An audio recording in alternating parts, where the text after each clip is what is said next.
해동 증자라는 별명을 들어보신 적 있으신가요? 바다 동쪽의 증자, 효의 상징이라는 뜻입니다. 삼국사기에 이렇게 기록된 왕이 있습니다. 용감하고 결단력이 있었으며 부모를 효도로 섬기고 형제와 우애가 있었다. 낡은 종이 위로 먹 냄새가 번지는 듯합니다. 이 사람이 누군지 아시겠습니까? 삼천궁녀를 거느리다 나라를 망쳤다는 의자왕입니다. 근데 이상하지 않습니까?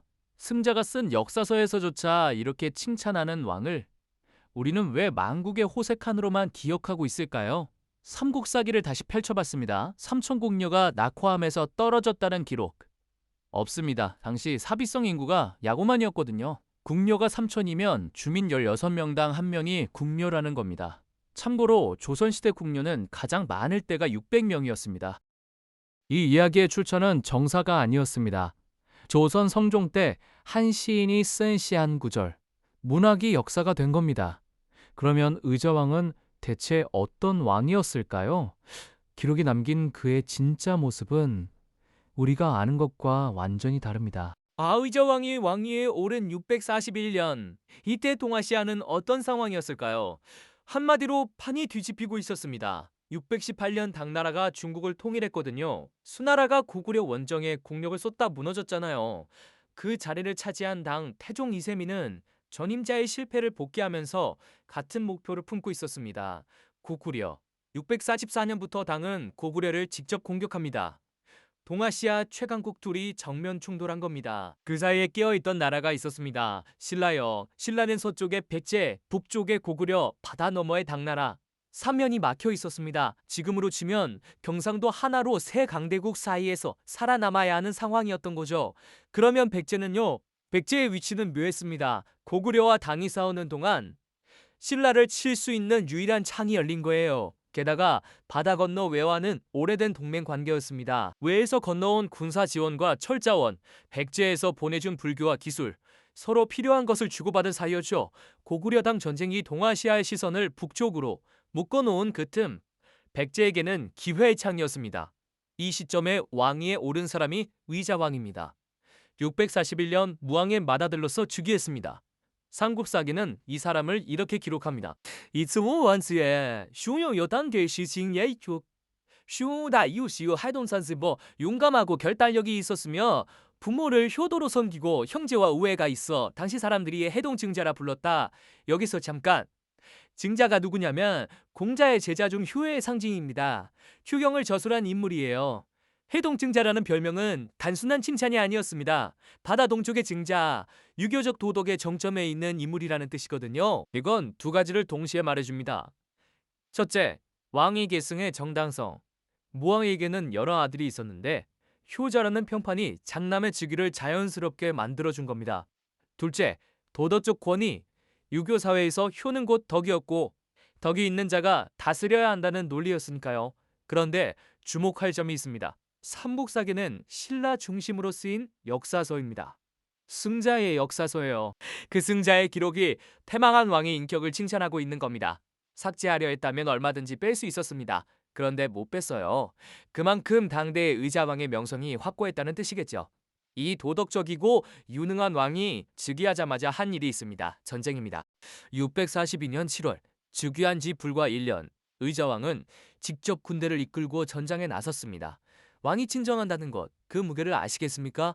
왕이 죽으면 나라가 흔들립니다. 그 위험을 감수하고 직접 칼을 잡은 겁니다. 결과요? 한 달 만에 신라 40여 성을 함락시켰습니다. 40여 성이 어느 정도냐면요. 지금의 시군구로 치면 대략 10개 이상의 행정구역에 해당합니다. 경기도 남부에서 충청도 전체를 한 달 만에 접수한 것과 비슷한 스케일이에요.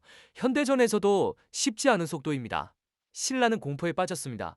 하지만 진짜 충격은 한 달 후에 왔습니다. 642년 8월, 장군 윤충이 1만 병력을 이끌고 대하성을 공격합니다. 대하성, 지금의 경남 합천입니다. 신라 서부 방어의 핵심 거점이었어요. 이 성이 뚫리면 수도 경주까지 방어선이 없다고 봐야 합니다. 그만큼 신라에게는 절대로 내줄 수 없는 곳이었습니다. 그런데 이 전투에는 보이지 않는 손이 있었습니다. 거밀이라는 자였습니다. 대하성 내부의 관리였는데 성주 김폼석에게 원한을 품고 있었어요. 거밀은 성 안의 식량 창고에 불을 질렀습니다. 성을 지키는데 가장 중요한 게 뭘까요? 성벽이 아닙니다. 식량입니다. 농성전에서 먹을 것이 없으면 아무리 견고한 성이라도 종이와 같아지거든요. 식량이 타보리자 대하성은 버틸 수가 없었습니다. 김풍석은 항복을 선택했습니다. 살려줄 거라 믿었던 겁니다. 하지만 윤충은 그를 처형했습니다. 김풍석의 아내 고타소도 함께 죽었습니다. 고타소, 이 이름을 기억해야 합니다. 김춘추의 딸이었거든요. 윤충은 김품석과 고타소의 머리를 베어 사비성으로 보냈습니다. 승전보와 함께요. 의자왕은 이 소식을 듣고 크게 기뻐했다고 합니다.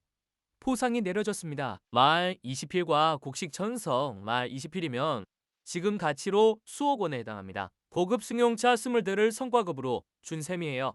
곡식 천석은 수백 명이 1년을 먹을 수 있는 양이었습니다.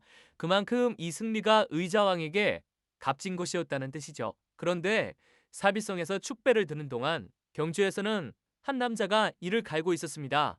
김춘추, 딸과 사위를 동시에 잃은 아버지. 삼국자기는 이렇게 적고 있습니다. 그가 기동에 기대서서 하루 종일 눈을 깜빡이지 않았다고, 사람이 지나가도 알아채지 못했다고, 복수심이 뼈에 사무쳤던 겁니다. 자, 여기서 정리해 보겠습니다. 642년에 의자왕, 즉이 1년 만에 40여 성을 빼앗고 난공불락의 대야성을 무너뜨리고 신라를 벼랑 끝으로 몰아넣은 정복군주였습니다.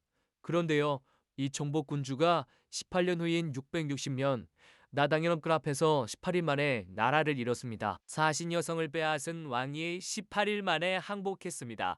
왜? 김춘추는 이날의 복수를 위해 당나라까지 건너갑니다.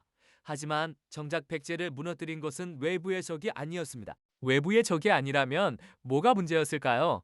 답은 백제 안에 있었습니다. 의자왕은 즉위초 강력한 왕권을 세웁니다. 642년 신라 40여 성을 함락시킨 것도 왕이 직접 군사를 이끌었기 때문에 가능했던 일이거든요. 문제는 그 다음이었습니다. 전쟁에서 이긴 왕은 이제 안으로 눈을 돌립니다. 백제에는 좌평이라는 최고 위직이 있었습니다. 지금으로 치면 국무위원급이에요.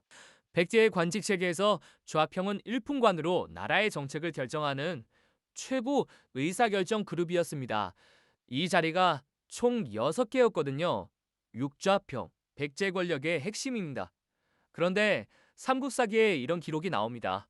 왕의 서자 41명을 좌평으로 삼고 각각 시급을 주었다. 41명입니다.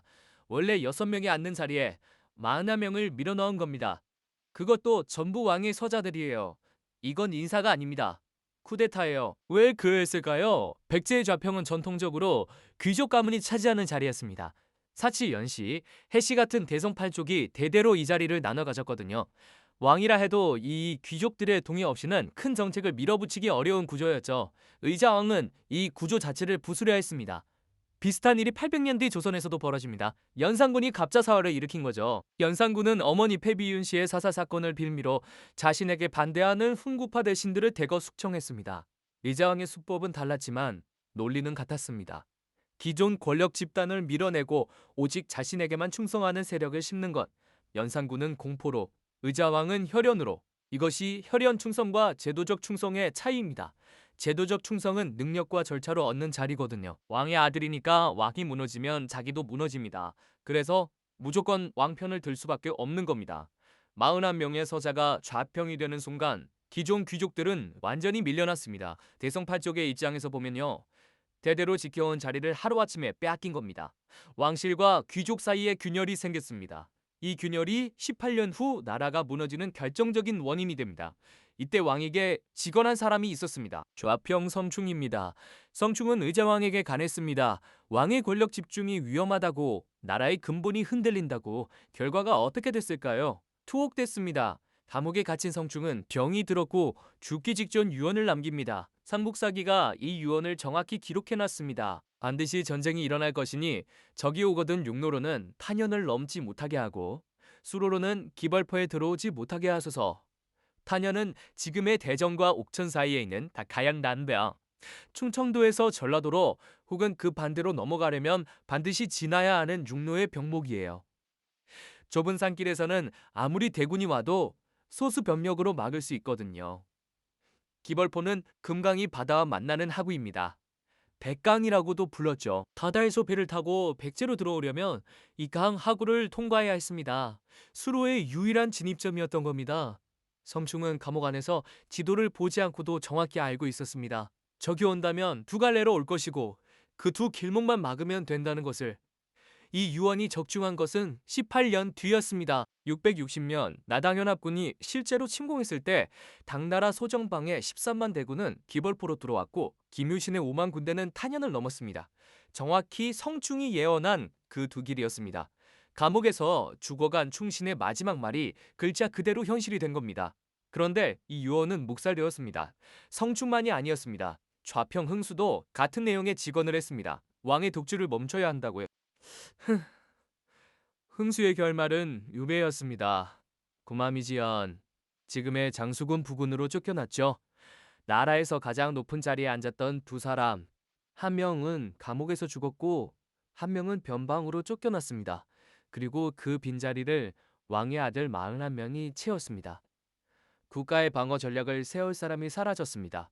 왕에게 안 됩니다라고 말할 사람이 사라졌습니다. 남은 것은 왕의 뜻에 고개만 끄덕이는 사람들 뿐이었던 겁니다. 그렇다면 의자왕의 선택에 대해 다른 시각은 없을까요? 반론이 있습니다. 삼국사기는 신라 중심 역사서 아닌가? 의자왕을 깎아내리는 게 당연하지 않냐? 맞는 말입니다. 삼국사기는 고려시대 김부식이 편찬했고 신라 계승 의식이 강하게 반영된 사서거든요.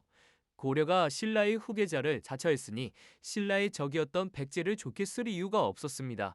패자를 나쁘게 쓰는 건 승자의 특권이었어요. 그런데 이상한 점이 있습니다. 그 승자의 역사서가 의자왕을 칭찬하는 구절을 삭제하지 않았어요. 해동증자라는 별명도 용감하고 결단력이 있었다는 평가도 부모를 효도로 섬기고 형제와 우애가 있었다는 문장도 그대로 남겨뒀습니다. 왜일까요? 삭제할 수 없을 만큼 당대의 의자왕의 명성이 확고했기 때문입니다. 당나라와 신라 양쪽 기록에 동시에 남아있는 평판이었거든요. 한쪽만 지우면 모순이 생기니까 그냥 남겨놓을 수밖에 없었던 겁니다. 팩트 등급으로 보면 A급 1차 사려 기반의 기록이에요. 두 번째 반론입니다. 권력 집중은 시대적 필요 아니었나? 전시의 왕이 통제력을 강화하는 건 합리적이다. 일리가 있죠. 실제로 역사상 많은 왕들이 전쟁 시기에 권력을 집중시켰습니다. 당태종도 그랬고 고구려 연개소문도 그랬어요. 강력한 리더십이 국가를 살리는 경우가 분명히 있었습니다. 하지만 의자왕의 권력 집중은 다른 결과를 낳았습니다. 충신을 내치고 서자들로 조정을 채우면서 국방의 의사결정 체계가 무너졌거든요. 전시의 왕이 권력을 주는 건 합리적이지만 그 권력으로 전쟁을 준비해야지 충신을 숙청하면 안 되는 거잖아요. 결과를 보겠습니다. 660년 7월 나당 연합군이 쳐들어옵니다. 당나라 소정방이 이끄는 수군 13만이 서해를 건너고 김유신이 이끄는 신라 육군 5만이 남쪽에서 올라왔습니다. 18만 대군이었어요. 이때 의자왕은 어떻게 했을까요? 급하게 유배 보냈던 흥수를 불러냅니다. 어떻게 해야 적을 막을 수 있겠는가? 18년 전에 성충이 죽으면서 유언으로 남겼잖아요. 탄현과 기벌포를 막으라고. 흥수도 같은 대답을 했을 겁니다. 그게 유일한 전략이었으니까. 그런데 옆에 있던 신하들이 막아섭니다. 흥수는 오랜 유배 생활에 원망이 깊습니다. 그의 말을 따르시면 안 됩니다. 삼국사기 기록입니다. 팩트 등급 A. 결국 탄현도 기벌포도 방어하지 않았습니다. 성충의 유언이 정확히 적중한 거예요. 18년 전 옥중에서 남긴 말이 한 글자도 틀리지 않았습니다. 남은 것은 계백뿐이었습니다. 계백은 5천 결사대를 이끌고 황산벌로 향합니다. 출전 전 그는 가족을 직접 죽였습니다. 나라가 위태로운데 포로가 될 수는 없다. 처자를 자기 손으로 베고 나간 겁니다. 삼국사기 열전에 기록된 장면인데 읽으면 숨이 막힙니다. 이건 결의의 표현이 아니었습니다. 살아서 돌아올 생각이 없었다는 뜻이에요. 나라를 위해 목숨을 버리는 것까지는 각오했지만 가족이 적의 손에 떨어지는 것만은 견딜 수 없었던 거죠. 5천 대 5만. 김유신의 신라군과 맞붙은 계백의 결사대는 4번을 이겼습니다. 10배 병력 차이를 뚫고 4번이나 신라군을 밀어냈어요. 5번째에 무너졌습니다. 660년 음력 7월 9일 황산벌 전투. 며칠 후 소정방의 대군이 사비성에 도달합니다. 의자왕은 태자효와 함께 웅진성으로 도주합니다. 사비성이 불타는 걸 보면서 달아난 겁니다. 웅진성에서 버틴 건 5일이었습니다. 그리고 항복했어요. 해동증자라 불렸던 왕이 700년 사직을 내려놓은 순간이었습니다. 당나라 낙양으로 압송된 의자왕의 최후는 구당서에 딱 한 줄로 기록되어 있습니다. 지시엔 돈병철 그의 겨울 병으로 죽었다. 700년 백제가 18일 만에 무너졌습니다. 그리고 승자들은 역사를 다시 썼습니다. 그러면 삼천궁녀는 어디서 온 걸까요? 이야기의 뿌리를 추적해 보겠습니다. 가장 오래된 기록은 삼국유사입니다. 이련이 13세기에 쓴 책인데 여기에 이런 구절이 나옵니다. 백제가 함락될 때 궁인들이 투신했다고요. 궁인, 궁녀가 아니라 궁에 있던 사람들이라는 뜻이에요. 남성일 수도 있고 관리일 수도 있고 시녀일 수도 있습니다. 그냥 궁궐에 있던 사람들이 절벽에서 뛰어내렸다는 기록인 거죠. 그리고 결정적으로 삼천이라는 숫자는 어디에도 없습니다. 삼천이 최초로 등장한 건 조선 성종 때입니다. 문인 김훈이 부여 낙화암을 방문하고 시를 남겼거든요. 그 시에서 삼천이라는 숫자를 사용합니다. 문학적 수사였던 거죠. 수많은이라는 의미의 관용 표현이었을 뿐 실제 인원수가 아니었습니다. 시가 역사가 됐습니다. 그런데 이 시적 표현이 사실로 굳어진 결정적 시기가 있어요. 일제 강점기입니다. 일제는 한반도 역사를 특정한 프레임으로 읽었습니다. 식민사관이라고 하죠. 핵심 논리는 이겁니다. 한반도의 왕조들은 내부 부패로 망했고 외세의 개입은 불가피했다. 이 논리에 삼천궁녀는 완벽한 소재였어요. 호색한 왕이 궁녀 삼천을 거느리다 나라를 말아먹었다. 조선이 망한 것도 같은 이유다. 그러니 일본이 통치하는 것은 역사의 자연스러운 흐름이다. 이런 논리였습니다. 삼천궁녀가 사실이 된 건 역사학이 아니라 정치학의 산물이었던 거예요.